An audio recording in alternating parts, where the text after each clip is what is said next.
Welcome to the AEW Dynamite Fallout Show from All Out Toronto. It's your boy ABE from DET. I'm that ball bro from the NYC. Yes, we are back from Toronto here to cover Dynamite. What a weekend it was, ball bro. It was so much fun, man. I mean, listen, Toronto, great city. If you guys have never been there, definitely put it on your list to go to. Beautiful city. But I mean, Saturday afternoon to evening was great action from start to finish. I mean, incredible show. And, tonight's Fallout episode from Dynamite, I think, set a good tone heading towards Wrestle Dream in a few weeks. Next week is the 6-year anniversary of Dynamite. We were having some stuff already set up for next week, but yeah, man, let's get right into it. Definitely. And for those AEW fans that we met over the weekend, yes, we will 1000% be at full gear. So look forward to that. And Wrestle Dream is a possibility. It was just thrown out in the air. St. Louis, not too far of a drive for me. So we're thinking about it. Announcement coming soon, but I am going to try to make every AEW event that I possibly can from here on out. Amazing time. Amazing. But let's get into this Dynamite. Starts off with Brodito defeating GOA to retain the World Tag Team Championships. You said it a few weeks ago. Bandito is amazing, man. And the more when you said that, I just started looking harder and more in every match. I know Brody King is incredible, but him bench pressing Bishop Khan like that just shows the strength, not only his agility, his charisma is coming together. I mean, we may be making a case for Bandito as not only just tag team of the year, he could be a top 10 wrestler of the year for sure. But how you feel about this match, Bandito retaining? This is a great match. I mean, listen, this match showed off, I think, more of Bandito's personality. Like him wanting to start off the match against the bigger, stronger Toa Leona, like just begging and pleading for Brody to give him that tag in the beginning of the match. Like, you saw more personality, you saw a little more of the humorous side of Bandito. But I mean, that's just why, like, him and Brody, they play off each other so well. Like, they're the perfect combination together. But I mean, it's another great showing from the Gates of Agony. Bishop and Toa, they have shown out and improved so much in the year 2025 as a tag team and as a group in all together with Ricochet and Demand all together. Listen, even though they didn't pick up the victory, the future is still very bright for Ricochet and the Gates of Agony. Their time will come sooner rather than later. It just unfortunately wasn't tonight. But like you said, Bandito is just he's a demon. He's a beast, like you said. But just pressing like Bishop Khan is no small man at all. Like, throws him into the corner onto Toa Leona and hits the 21 plex for the win. Like, great match, great fun match all around. Got the crowd going, set them up for a very fun and eventful night. But yeah, man, like you said, Brodito might not be just one of the tag teams of the year, but Bandito is making a very strong case altogether for wrestler of the year. I'm not saying one of the top wrestlers. I'm saying singular wrestler of the year. He's going to be in the conversation when the year is over with. Facts, 1000%. Another man that's up there, the world heavyweight champion. He issued an open challenge, and Lee Moriarty stepped up. Lee Moriarty is one of the most underrated technical wrestlers in all of professional wrestling. Some respect needs to be put on his name after this match. He took Hangman to a different level. You're used to that brawling, but even Hangman got a little technical in this match. I enjoyed it thoroughly, but as we all know what was going to happen, Hangman Page retains. But how'd you feel about Lee Moriarty getting this shot here on Dynamite? I love the opportunity that they gave Lee Moriarty. I believe he's a Pittsburgh native, if I'm correct. And even before the match started, I love the video package that they did from, showing the hometown crowd or the viewing audience at home, like giving them introduction if they didn't know who Tiger Style was, who Lee Moriarty was. I mean, listen, he's the ROH pure champion. I mean, he is one of the best technical wrestlers in the entire world, and you just got a taste of that tonight. You got a glimpse of that. He took Hangman to different waters than he's normally used to. Hangman's one of the best brawlers out there, but he slowed it down. He made it more of a technical, slow pace, mat style match. Kind of had Hangman, a little bit confused in the end, but I think it was a great showcase for Lee, and he's just another long line of wrestlers that they are the future of AEW. The next 5 or 10 years, he's going to be in that group of young wrestlers that will take over, not just AEW, but the wrestling business as a whole. Like it wasn't about him whether he won or lost. Like I said, this match will go a long way in just setting the bar for Lee Moriarty as a potential future superstar in the world of professional wrestling. Definitely. A couple comments real quick. Miguel in the comments saying, glad to have you back. Not black, we've been black, but back. Glad to have you back. And he also says, was the Bandito spot a call out to Gail Kim? I don't know about that. I don't think so. That's a story for another day. That was shenanigans for another day, man. It is what it is. It is what it is. Next up, we get FTR coming out with one of the laziest apologies you will ever see to Beth Phoenix. Adam Copeland apologizing for giving her a spike pile driver. And out comes sweet little Willow Nightingale. But she was feisty. She got in the face of FTR, told them she's not afraid of punks like them, and even gave Stokely a smack across the face. And just when you thought her pretty little self was about to catch a spike pile driver herself, out comes Jet Speed for the save. For now, there's a spike pile driver coming to Willow's future soon. I can see it coming, but I'm not mad at FTR and Jet Speed. That's going to be a hell of a match if that's where we're headed. But your thoughts on this segment? Man, listen, this is peak FTR at its finest. Like, you knew what this was going to happen, when Shivani was expecting an apology. Like, would they apologize? And I just love the BS excuse from Dak saying like his eyes were watery, like he didn't know who it was, what that Cash lifted up for the spike pile driver. He claimed he didn't know it was Beth, when we know there was complete BS. I mean, lying through their teeth, and the crowd didn't buy it 1 second. But like you said, Willow coming out, giving Beth Copeland all of the props in the world, saying it's women like her, why women like why Willow are professional wrestlers, why women like Beth are a reason why she came back from herself a broken neck to be in AEW, be all elite, be a former TBS champion, be a main eventer in AEW. And like you said, she was not afraid. She stepped up to the entire squad and got a nice smack on Stokely. But like you said, I can't wait for that impending tag match with Jet Speed and FTR. But Willow better watch her back. Like, if she's going to be around the action, like, FTR will not hesitate to put hands on her, because unfortunately FTR is all about equality, and we found that out at All Out. Beth found that out. We didn't find it out. Beth, unfortunately, Mrs. Copeland found that out the hard way. Definitely. Next up, we get a return of Orange Cassidy, and he teams up with his conglomerate teammates, Hologram, Mark Briscoe, to take on Don Callis family's Hinchicero, Okada, and Takeshita. Orange Cassidy, of course, gets the win. Hologram looked good. Afterwards, we get a little call out from the Proto Star. We look like we're getting title versus streak with Hologram. But how you feel about this match and the call out after? Well, first off, I love the setup for first off, we all knew it was going to be Orange Cassidy being the third member. Like, they weren't even like trying to hide the fact. I love the reveal. Like, you think Don Callis is going to unveil another painting, and it's Orange Cassidy who bursts through the picture frame. He comes out. That was a nice touch right there. But great action all around. And what did this match do again? Just like this past Saturday, it furthers that division in the Don Callis family between Takeshita and Okada. Like, temperatures are boiling right now. They're about to hit their peak.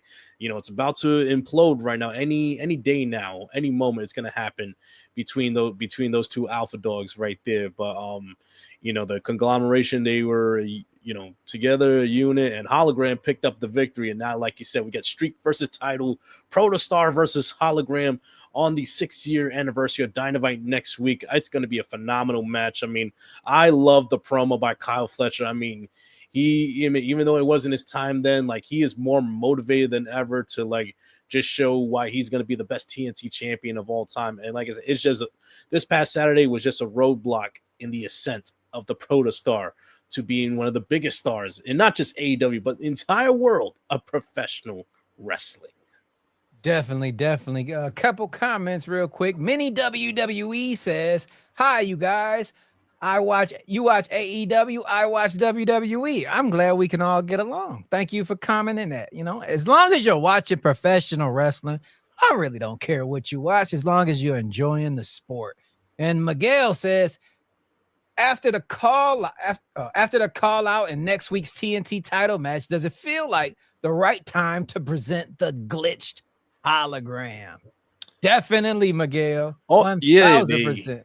they gave a couple of hints tonight that the El Clone is right around the corner. I think it was after the conglomeration promo in the back, and then even if you notice when Cassidy's music came out on the Videotron in the back, it had the error message right there for El Clone right there. So it's coming, and I think once hologram eats that first L next week against Kyle Fletcher, I think that's where he's going to go in full malfunction mode right there, and we will get the debut of El Clone sooner rather than later in AEW.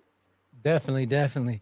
Next up, Claudio Castagnoli defeats Powerhouse Hobbs with the interference of Pac returning to Dynamite. You know, he came back at All Out, cut his hair looking like a brand new man.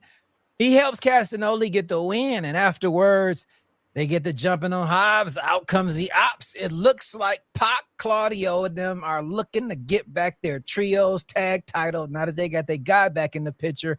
How you feel about this match and the interaction now with the Ops and the Death Riders? I mean, even before the match even starts, man, Claudio's entrance, this man is a damn aura farmer right here.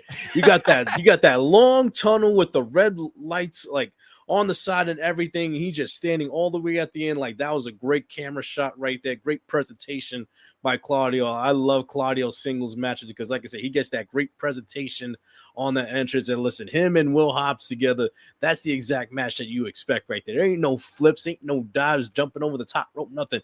It is body slam, right hand, left hook, body shots, uppercuts, all that. They are just going to war. They are hitting home. There are no singles or doubles. They are hitting home runs and grand slams right in the middle of the square circle. Look, just when it looked like Will Hobbs was about to pick up the win, that goddamn Pac and his new haircut. Now he's wearing clothes all the time. Like, right, man, put a damn shirt on, man. Put a 90% of us men in damn shame right here and shit. But yeah, listen, it was a great match all around. You know, Claudio picks up the win, and I think we're gonna get another eventual clash between the Ops and the Death Riders for the trios titles soon enough. But this does set up a trios match next week with the Death Riders versus Hobbs, Samoa Joe, and Hangman Page, who did come in at the end for the save when it looked like the Death Riders had the numbers game. So, you know, that should be a fun trios match next week. But listen, Claudio was a beast in this match. I mean, you wouldn't expect anything less from him. Definitely. Now, we get to the announcement, the big news that we all been waiting on. Some people thought it was a big event announcement. Some people thought it was a new signing, but it is the announcement of the AEW Women's Tag Team titles. I'm pretty sure it's going to be some type of incredible tournament. Renee revealed the titles. They look beautiful, just like the men's title. I cannot wait for this to get started. They've already been building teams. You got Penelope, you got Megan Bain looking great. You got so many other people. It's just a great time for women's wrestling and AEW. Your thoughts on the new belts? It's about damn time. I think we all had a feeling this was going to be an announcement right here, women's tag team titles. And you know, I'm not too keen on the design of the belts right now, but it's just the first prototype right there. Yeah. Maybe they're still working on it. We'll see what the final touches are whenever the tournament takes place and whenever the inaugural champs are crowned. But it is what it is. Listen, man, I don't care how the belt looks. It's more about the booking and how the women's tag team division is presented. But like you said, we have so many teams already set up. You got Megan Bain, Penelope Ford. You got Ty and Anna. You potentially have Stat and Harley Cameron. I mean, you have so many other teams right there. You have Athena and Billy Starks. I mean, there's more that maybe we're not even thinking of. Right, I'm not even going to try to contemplate who's going to be the inaugural champs. I mean, we'll have to wait and see. But like I said, it's a step forward in the women's wrestling in AEW, and that's what we need. You know, like I said, the ladies have been knocking it out of the park in 2025, and this I think will further the ascension of the rise in women's wrestling in AEW. Speaking of the rise of women wrestling, once again, they are main eventing the show as Chris Statlander defeats Mina Shirakawa by pinfall with the same move she defeated Toni Storm with, might I add. That might be a new finisher there. But she gets the 1, 2, 3, but it's the aftermath that everybody's talking about. Out comes Wheeler Yuta. Out comes the Death Riders. Wheeler Yuta extends his arm. She hugs him, and just when you think she's about to join the devil and his team, she clothesline Wheeler Yuta, ducks Marina Shafir, gives Moxley the bird, and runs off in the crowd with Harley. This might be a big mistake. Being on the bad side of the Death Riders with not too much backup is not good for Statlander and her title reign. I would like to see Marina Shafir get in this picture, maybe get her a title shot if that's where we're headed. But how'd you feel about the match and the decline of the invitation into the Death Riders from Statlander? I don't know, man. I don't think everything is as seems. You know, what we saw tonight, I don't know. We could be getting swerved, huh? We could be swerved, man. Listen, I thought we were going to get swerved. Well, we did kind of get swerved tonight, but maybe there's another swerve coming soon. I mean, you know, like I think it was the obvious direction that we all thought she was going to join the Death Riders. Like you said, she used the move that she used to win the title on this past Saturday at All Out. Same move she used tonight on Mina Shirakawa. You know, Wheeler Yuta's a seatbelt cover right there, and I was scared for first. I'm thinking in my head like, "Oh, Harley, run! They about to take you out," but didn't happen tonight yet. I say like let's keep an eye on Stats movement going forward. You know, I think it would have been too easy if it would have happened tonight. I think I think it could potentially happen when we least expect it coming. You know, maybe Stat and Harley enter that women's tag team tournament. It doesn't go well for them, and maybe she turns on her then and joins the Death Riders. Then we'll see. Or like you said, does Marina get in the women's world title picture? You know, to get revenge on Stat after tonight. We'll see. But I mean, great main event between Stat and Mina. Like you said, they got another main event. You know, just another step forward. In the booking of the women's division AEW, and you want to see more of it going forward. But it's the post match for me, with all due respect. Like the post match, man. You know, the Death Riders, they're mad and upset at Stat that we hear Darby's music come out. You know, we know it ain't over by a long shot between Darby and Mox. And Darby coming out with that goddamn flamethrower, just looking like the badass, like looked like a damn. Where was the fire marshal at? What the hell? Man, he was on break. He had a night off, you know, so maybe Tony slipped him a few bills like, yo, just take the night off. Don't worry. We'll be safe tonight. But with Darby, you're never safe, man. And, you know, he picked up the microphone and he laid out the challenge for Wrestle Dream, Darby and Mox once again, but this time in an I Quit match. What the hell are they going to do to each other that they have not done in the past year? We saw how All Out, and went on an All Out, the coffin match and all that. We saw how at the end of the night, Darby set Mox on fire in a body bag. What the hell are they going to do at Wrestle Dream that we haven't seen? I think we've seen some wild, crazy shit. I think they're going to do their best to top it. I think they're going to just a visual that we will not forget anytime soon. It is going to be carnage. It's going to be insane. But man, I cannot wait to see what they have in store. I think someone may die.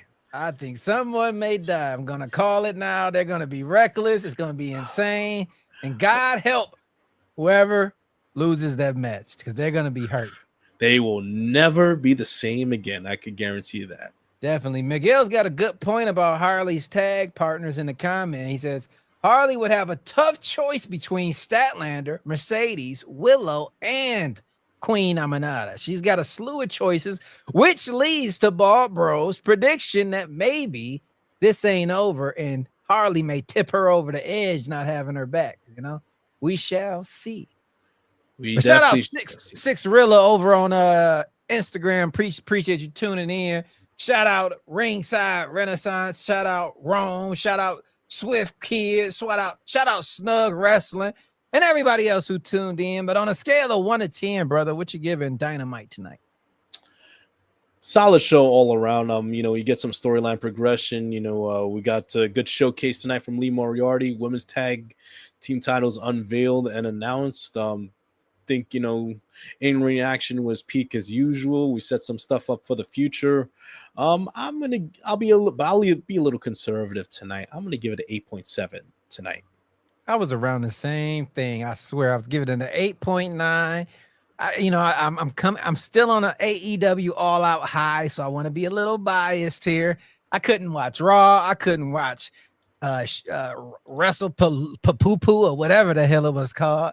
AEW consumed me ever since I left Toronto, but I'm going to get back into WWE this Friday. We're going to try to do a SmackDown post show. We got some old school wrestling stuff we're doing on our When Pro Was Wrestling channel. If you haven't added that already, make sure you check it out. We got a lot of old school promos on there, but we are going to be watching some old school matches and doing some live streams on that channel. So it's the Holy Shhh Podcast, WPWW, which stands for When Pro Was Wrestling, because it definitely isn't professional anymore over there.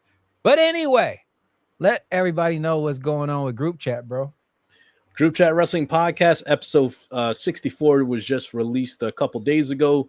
You can catch the video on YouTube, and also listen to on all your podcasts. All your podcast platforms, and Spotify, Apple Podcasts, and any other podcast platforms that you listen to. Group Chat Wrestling Podcast. Follow us on Twitter, Instagram, and TikTok. GW Podcast UK, where we upload about 3 to 5 clips for every episode every week. And like I said, follow us on Twitter, GW Podcast UK, for any news and updates show related. And make sure you guys tune in. If you've been on a rock somewhere, you may not notice, but we are now covering things outside of professional wrestling like NFL, NBA, boxing, over on the Holy Sports Podcast. Myself, Barbara Rose, and Coach DTM, covering all things that keep a score outside of wrestling. And I appreciate all the love, all the support. I mean, the number's been insane. I didn't know you wanted us to talk about sports this much, but now you got us. We're hooked, and you're going to get it every day, every weekend, especially this weekend. Got some great NFL matchups coming up, some boxing matches in the future. Just stay tuned. The Holy Sports Podcast. But I guess that's it for us. Appreciate you guys tuning in till I think tomorrow with the Holy Shit Sports Podcast. It's been your boy ABE from DET. I'm that ball bro for the NYC. You guys have been tuning in to the AEW Dynamite Holy Shit Podcast post show. Peace out. Media.